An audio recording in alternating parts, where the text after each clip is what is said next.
నాకు ఇంత బలమైన అభిమానులు ఉండి, మాట్లాడగలిగే శక్తి ఉండి, పోరాటం చేయగలిగే సత్తా ఉండి, ఇన్ని తప్పులు సమాజంలో జరుగుతున్నప్పుడు, ఇన్ని అనర్థాలు ఉన్నప్పుడు మాట్లాడటానికి కూడా నా స్థాయి వ్యక్తి కూడా ధైర్యం చేయకపోతే అది ఎవరు అడుగుతారని కాదు, నేను తప్పు చేస్తున్నాను అవుతాను అనిపించింది.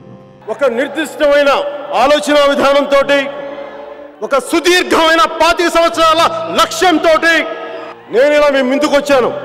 పార్టీ పెట్టాను. దాని పేరు జనసేన.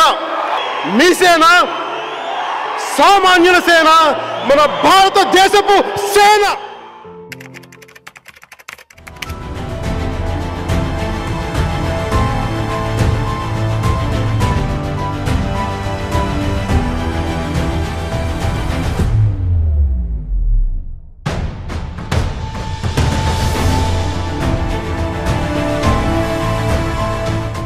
వైసీపీ లాంటి ఒక గుండా పార్టీని ఎదుర్కొని వచ్చిన వాడిని మీరు నన్ను బెదిరించగలరా? మీరు ఆలోచించండి. మీరు నాకు ఎంత లాయలిస్టులు వ్యక్తిగతంగా అయినప్పటికీ కూడా, మీరు నా కమిటెడ్ లాయలిస్టులు అయినప్పటికీ కూడా, ప్రజాస్వామ్యానికి విఘాతం కలిగించిన, రౌడిజం చేసిన నేను వదులుకోవడానికి సిద్ధంగా ఉంటాను.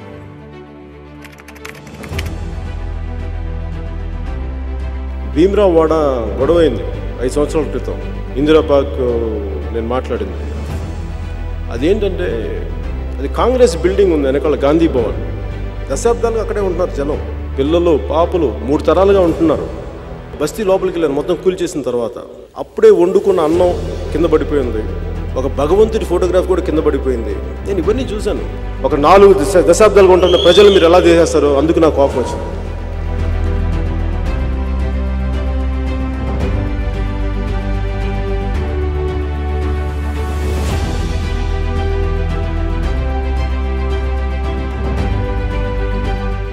సంవత్సరాలు చేసుకుంటా ఉన్నారు. కిరాణా కొట్టు పోయింది, అమ్మ పొలంకి పోయింది, పొలం నుంచి రాగానే మొత్తం ధ్వంసం చేశారు.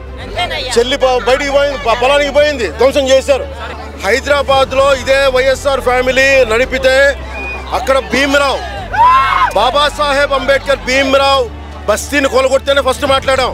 వైసీపీ గుండాలు చెప్తున్నా మా మట్టిని కూల్చారు, మా ఇల్లు కూల్చారు. మీ కూల్చివేత తథ్యం, గుర్తుపెట్టుకోండి.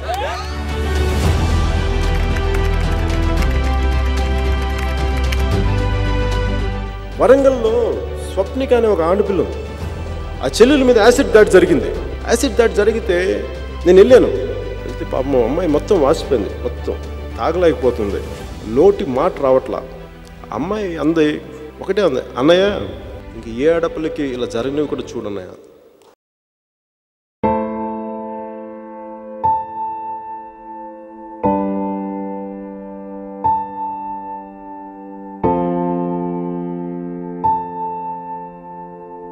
ఒక ఆడబిడ్డ, ఒక తల్లి వచ్చి, అన్న నా బిడ్డ 9 నెలల నుంచి కనిపించట్లేదు, 2 రోజులు దాటితేనే ఇంక దొరకదని చెప్తారు, మర్చిపోండి మీ బిడ్డనని చెప్తారు ఉన్నత పోలీసు అధికారులు. అలాంటిది 9 నెలలు అయిపోతే దొరుకుద్దా లేదా అనేది నా గుండె ఇలా కొట్టుకుంది. ఆ తల్లి ఏడుపు గుండె వేదన పెట్టేసింది. వెంటనే మన కేకే గారిని అడిగాను, మీరు వెళ్ళి వెంటనే తీసుకెళ్లి విజయవాడ మాచవరం శ్రీ గారి దగ్గరికి వెళ్ళి మాట్లాడండి అంటే, కమిషనర్ గారితో మాట్లాడాను. 9 నెలలు దొరకని బిడ్డ 9 రోజుల్లో దొరికింది.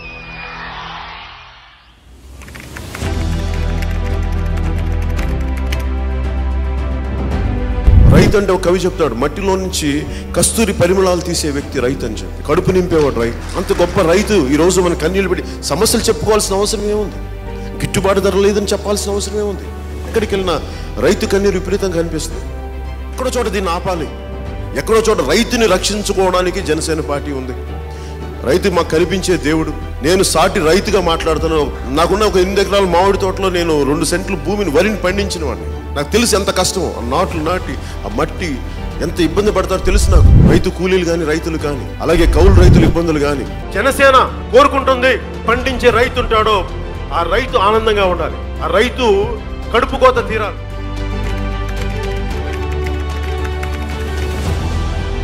బేసిక్గా మన రోడ్లు, మన నీటి సౌకర్యం కానీ, లేదంటే ఏదైనా సమస్య ఉంది, పొల్యూషన్ ఏదైనా ఉంది, అక్కడ గ్రామ సభ జరగాలి. అసలు పంచాయతీ నిధుల్ని పంచాయతీలకే వచ్చేలా, మీ చెక్ పవర్ దుర్వినియోగం కాకుండా కేంద్రం నిర్దేశించిన బ్యాంకు ఖాతాల్లో డైరెక్ట్గా సర్పంచ్కే రావు.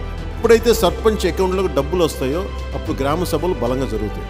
మిత్రుడు పవన్ కళ్యాణ్ గారు రాష్ట్రం మొత్తం గ్రామ సభలు పెట్టాలి, గ్రామ సభల్లో గ్రామ అభివృద్ధి గురించి చర్చించాలని నిర్ణయం చేయడం ఇది మంచి కార్యక్రమం.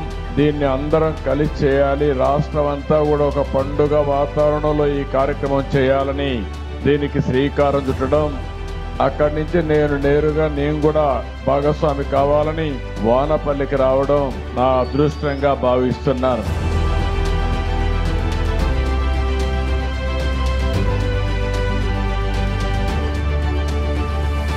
సర్పంచ్ తలుచుకుంటే దేశాన్ని కదిలించగలిగే శక్తి ఉందనేది మన గ్రామాలు చూపించింది. అలాంటి 13,326 పంచాయతీలు గనక బలపడితే, బలోపేతం అయితే, నిజంగా అభివృద్ధి దిశ వైపు వెళ్తే, మనందరం ఐక్యతగా ఉంటే ఆంధ్రప్రదేశ్కి ఎన్ని లక్షల కోట్లు వీళ్ళు అప్పు చేసిన అప్పులు తీర్చేయగలం. మనకు అంత శక్తి సమర్థత మనకుంది.